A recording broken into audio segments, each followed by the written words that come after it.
Today's episode of the New York Yankee Dad podcast is brought to you by your Bronx dentist. Come and meet Dr. Rebbe and his team at two convenient locations in the Throgs Neck and Norwood sections of the Bronx.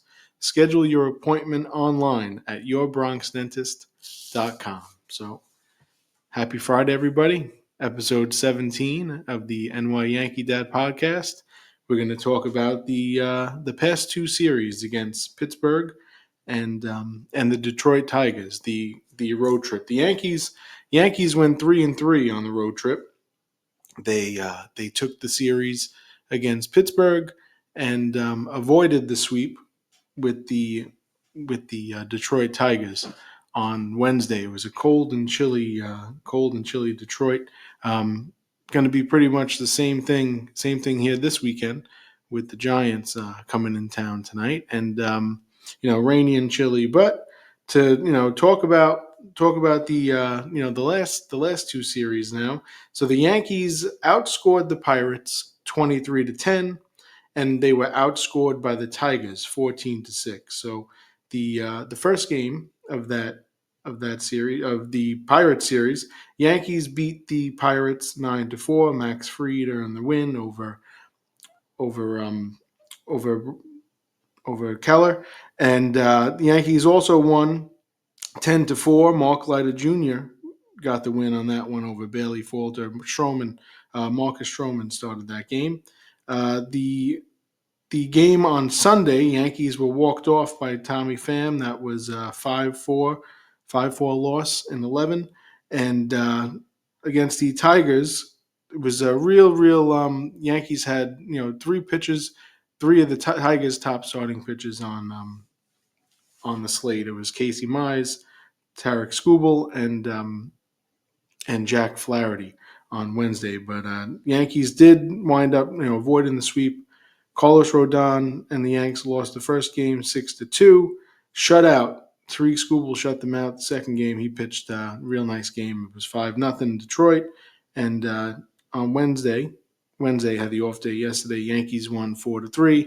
Max Fried was dominant, really, really dominant. So just wanted to get into kind of discussing the the series here. And like we were just leading into, Max Fried was phenomenal. Definitely almost like that earned his pinstripe game. And one of the first things that came to my mind is, we needed him to be the stopper here. The Yanks lost three in a row. Going to get on the verge, getting swept by the Tigers, and really, really did the job. 11 strikeouts, no walks. It was I want to say it was the fifth time in his career over 10 strikeouts. He was just unbelievable, masterful, and showing, the ace that he was, brought here to be. Just great performance from Max Fried, and just can't wait to see him do that at home. Really get the crowd going. It was a real treat watching him. And like we were saying, Marcus Stroman had kind of some underwhelming stuff so far in that game versus Pittsburgh.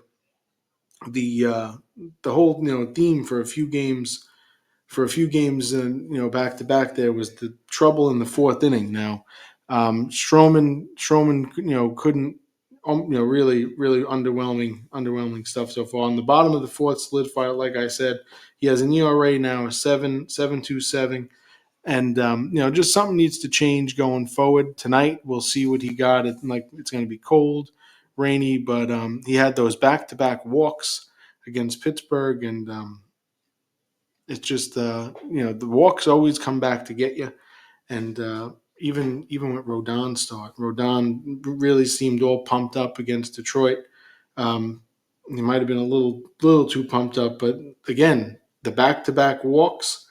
That was the killer, and that was the third inning in that game, in the game versus the Tigers. The first game of the series, Andy Ibanez hit the 3-run home run on the changeup. Kind of looked like he missed his spot a little bit. Wells was setting up low and away, but it was a changeup low and in. But Andy Ibanez put a great swing, and let's be real, Andy Ibanez is really one of those guys that's lefty masher. But other than that, other than, I don't want to.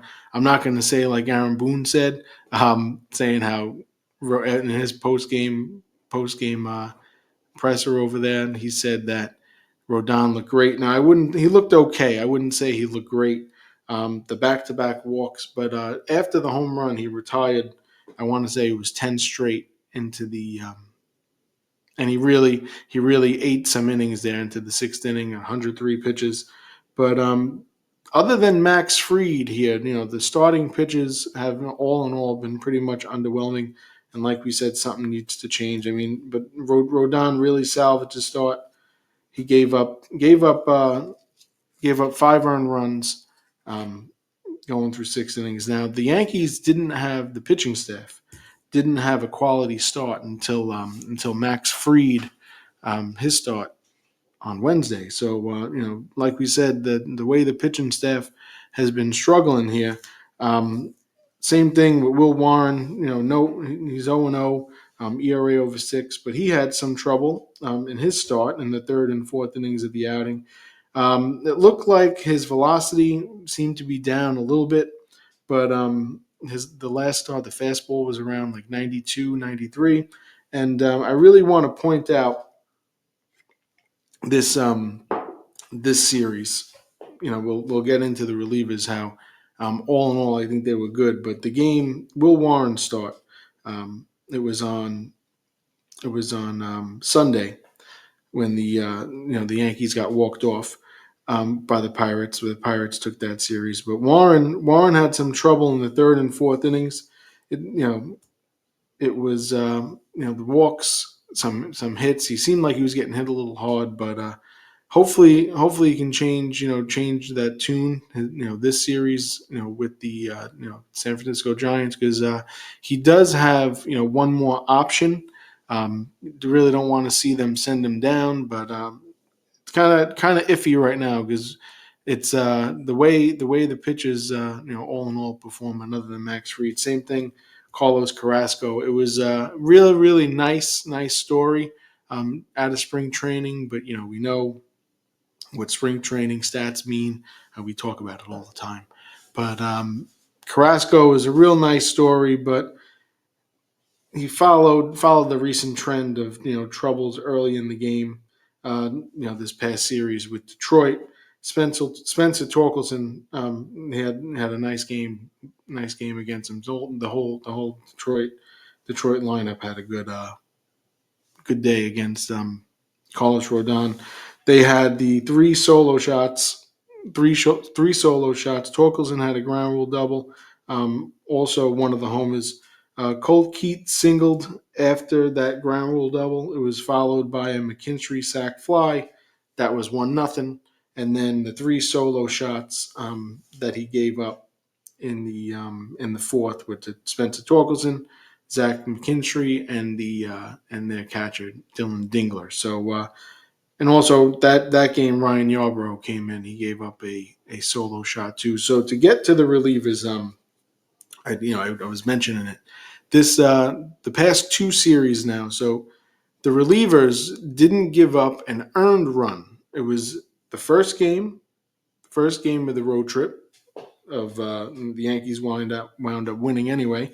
Fernando Cruz had kind of a rough outing that Friday, the first game of the series against Pittsburgh. He surrendered the 3-run home run to Cabrian Hayes.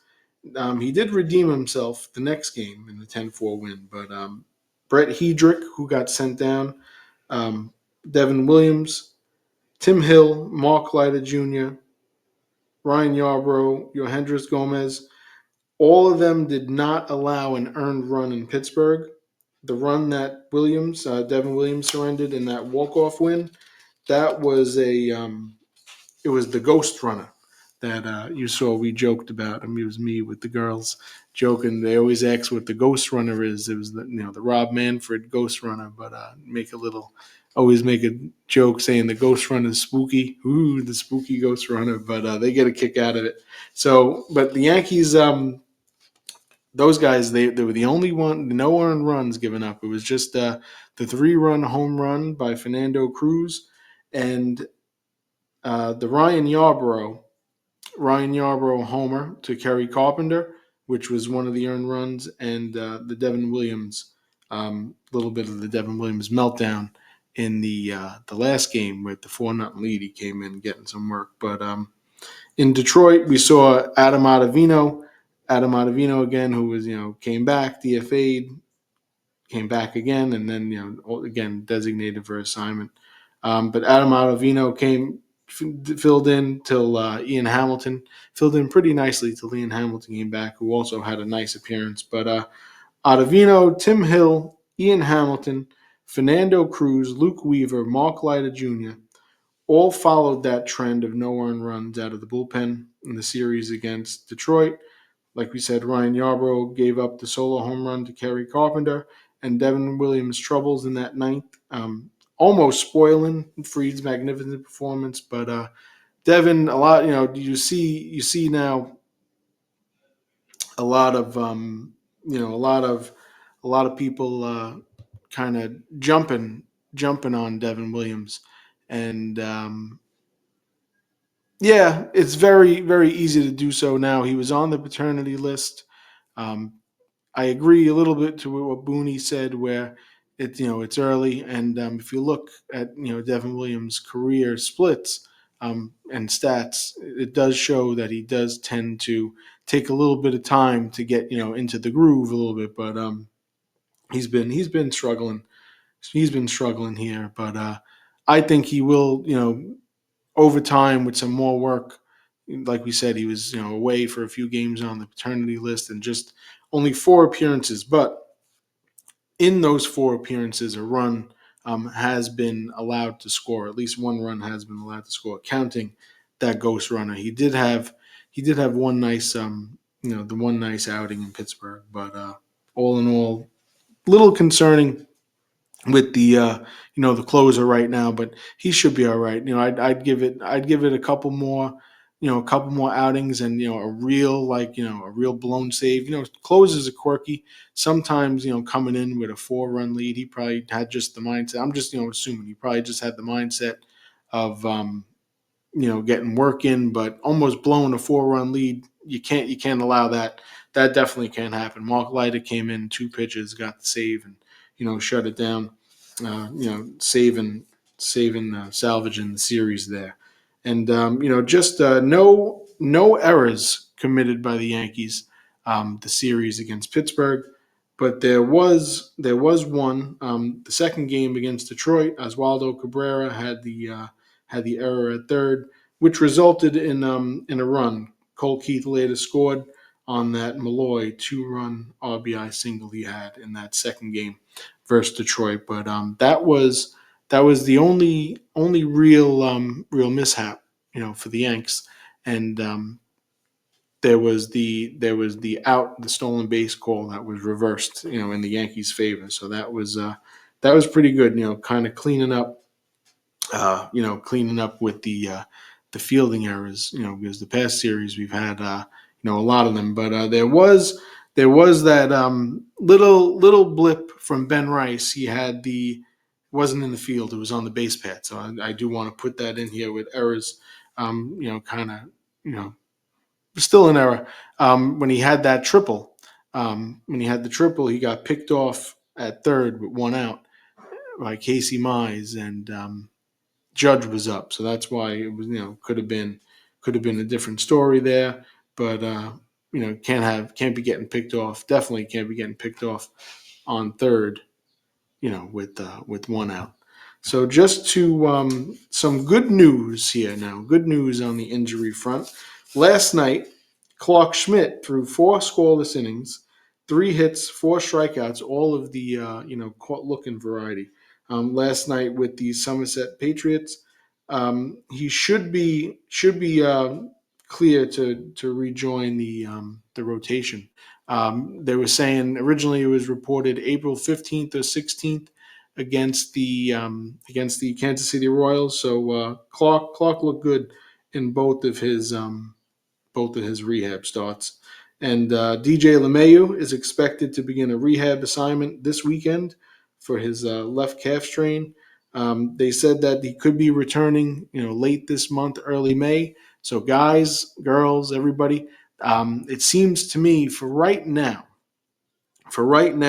who's going to be that right-handed complemented bat, to Oswaldo Cabrera, the kind of that platoon situation. But as we all know, Yankees really, really need that right-handed bat, preferably a power bat until because we're missing that void with Giancarlo Stanton right now. But DJ will be beginning a rehab assignment, and the Yankees are going to give him every chance, every last chance, which kind of DJ kind of earned that. I mean, I know it's been a while now.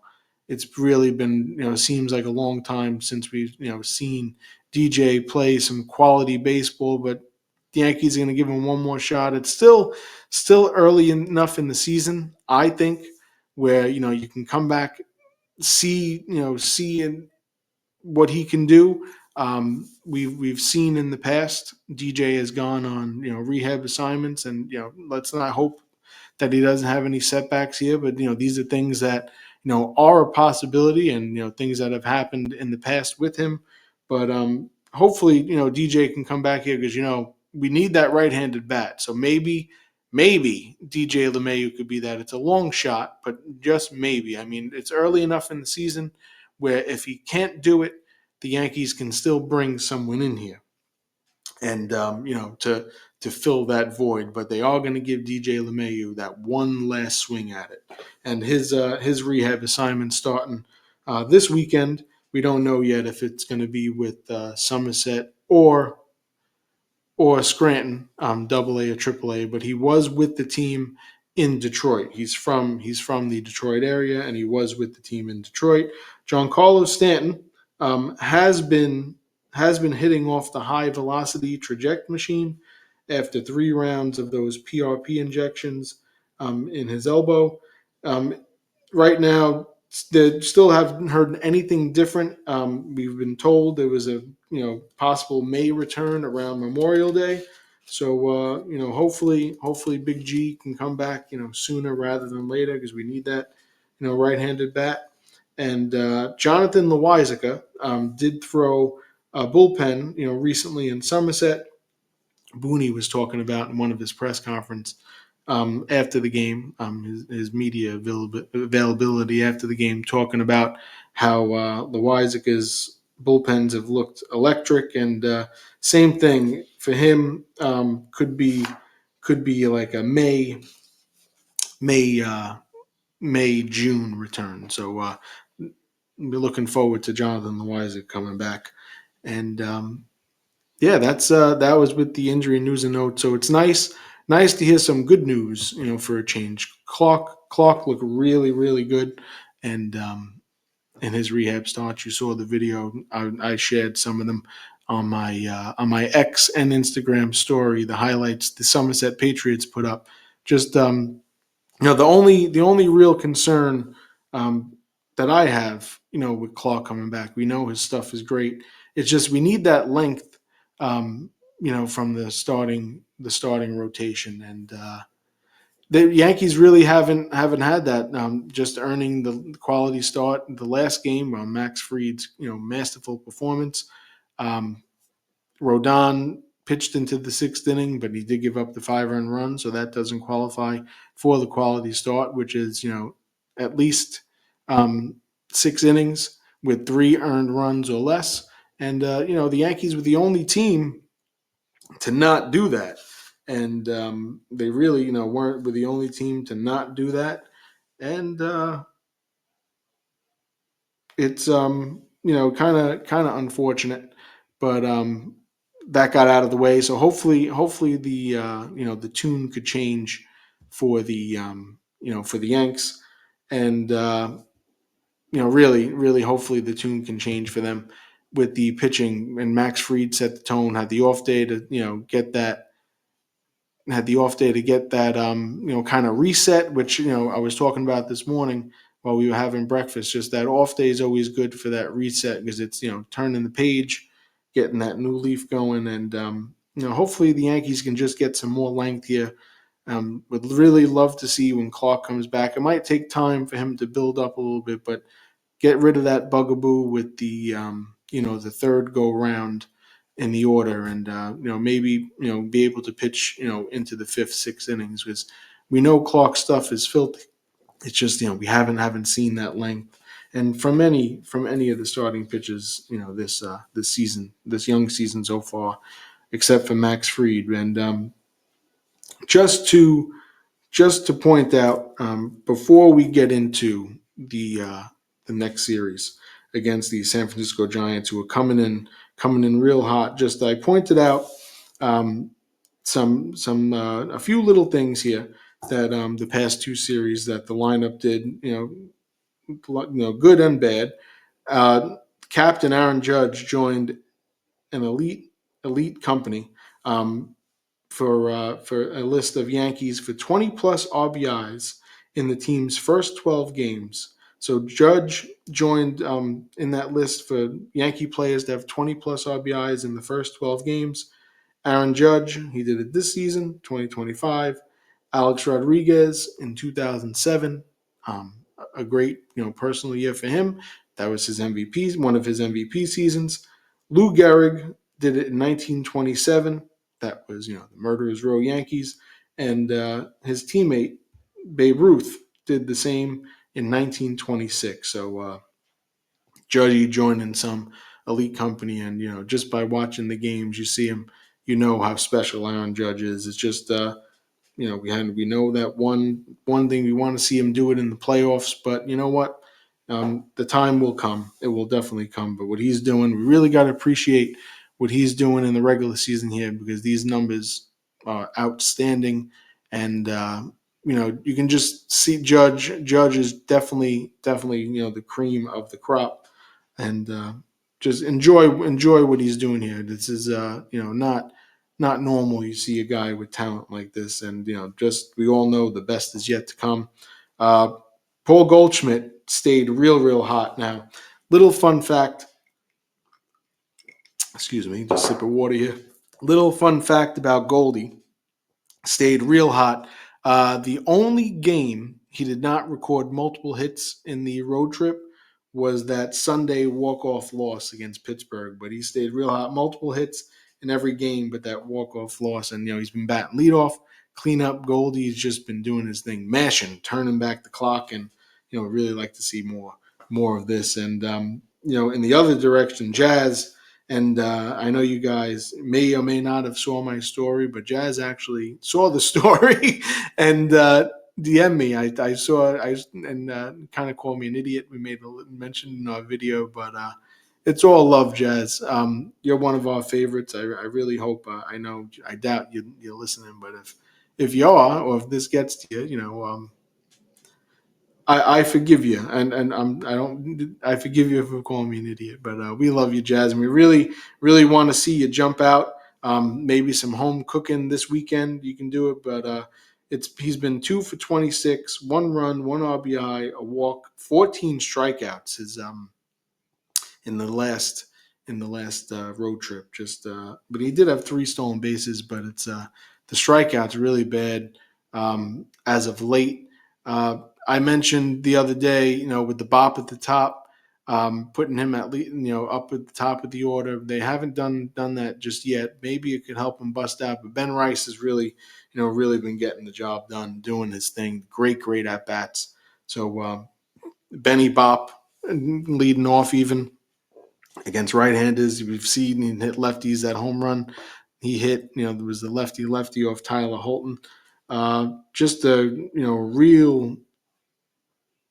real nice surprise. For me, a nice surprise, because I couldn't have been more wrong about Ben Rice, really. But and also just with Cody Bellinger was dealing with the back stiffness in Pittsburgh, and then he had the food poisoning the day after the national championship. They said he ordered wings from room service, and he was, in Cody's words, he said he was down real bad, but he was back in the lineup. Now, the one concerning thing, he did, was able to get back in the lineup. Now, the one concerning thing about Cody, his only extra base hit this season was that Saturday afternoon that barrage against the Milwaukee Brewers and our old friend Nestor when he hit that blast, which happened to be the furthest shot of his career. It was like 450 feet over our head in the bleachers. We were sitting there having a grand old time. Beautiful, beautiful day in the bleachers, and the Yankees had that barrage. That was Cody Bellinger's only extra base hit of the season. So, like Jazz, hopefully some home cooking here now. Back in Yankee Stadium, maybe they can get the extra bases up. I mean, these are two guys in our lineup that are definitely needed to be, co-pilots with Aaron Judge to get the lineup going. And I don't know if you guys hear it, but it is raining here in the Bronx now. It's going to be doing that on and off this weekend, and like Detroit, I don't know if it's as cold as Detroit, but saying the numbers wise, it's not the real feels aren't going to be in the 20s, but tonight it's looking like it's going to be around real feels in the 30s and rain again around 8-9 o'clock tonight, but hopefully they'll be able to get as many of the games in this weekend. You can't do nothing about the weather, but really hoping Jazz and Belly are able to get going. Meaning that they're back home, because these are two guys, like we said, we really need to have some pop. Give Aaron Judge some help, because Yankees lacking that right-handed pop. Knowing those guys are lefties, but Belly hits lefties pretty good.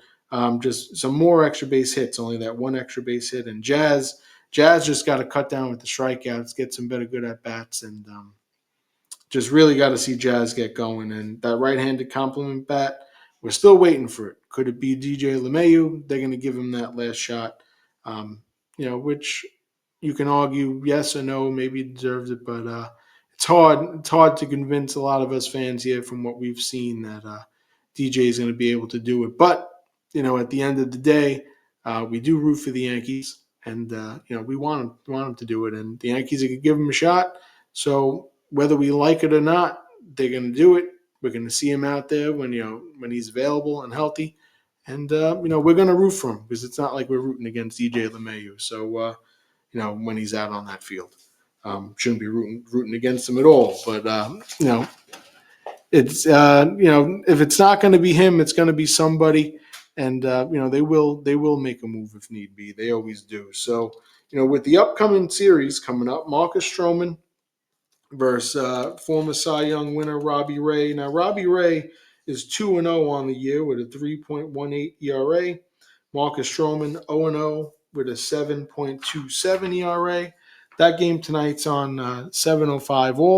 All the games are on the Yes Network, and tomorrow is also a Fox Sports 1. But if you're in the tri-state area, it's going to be on the Yes Network. That's tomorrow, 3 o'clock, 3:05 p.m. Will Warren versus Jordan Hicks, the converted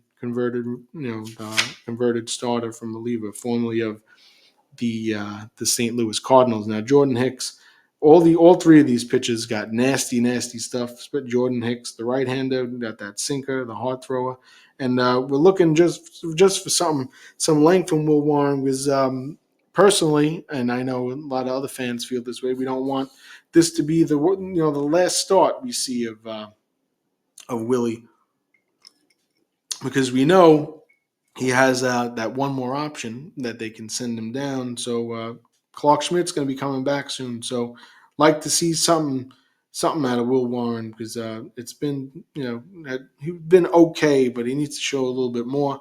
Sunday, 1:35, Carlos Rodon, who's 1-2 with a 5.19 ERA, versus Logan Webb, 1-0 with a 1.89 ERA. So real tough weekend on tap for the Yankees here. Like we said, San Fran coming in with a record of 9-3.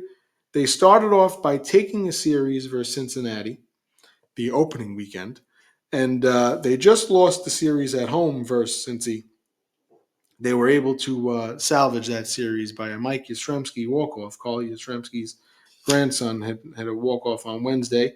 And before that, they had the back-to-back sweeps of the Astros and Seattle. So they took a series against Cincy, the first series of the season. They they salvaged the series, the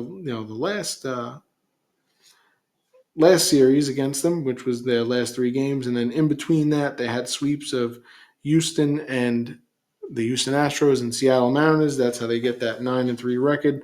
And in addition to the three starting pitchers, Robbie Ray, Jordan Hicks, Logan Webb. Got to keep a couple tabs. He hasn't really. His batting average is a little down, but great player. Got to keep tabs and really watch out for Willie Adames. Definitely be careful with Yaz with the short porch. He got some pop, the left-handed hitter, and outfielder the Jung Ho Lee, who's been really, really hot. So at the top, at the top of their order. So just keep an eye on Jung Ho Lee, Mike Yastrzemski, and Willie Adames, two guys to watch out for. And for us, hopefully Jazz and Belly can really get things going. Would like to see Goldie and Ben Rice stay hot, of course, and just some more homers, maybe. We'll see how the Yankees do back at home here, weather permitting, but for today and tomorrow. But it's going to be chilly. Going to be chilly all weekend. Not nice weather.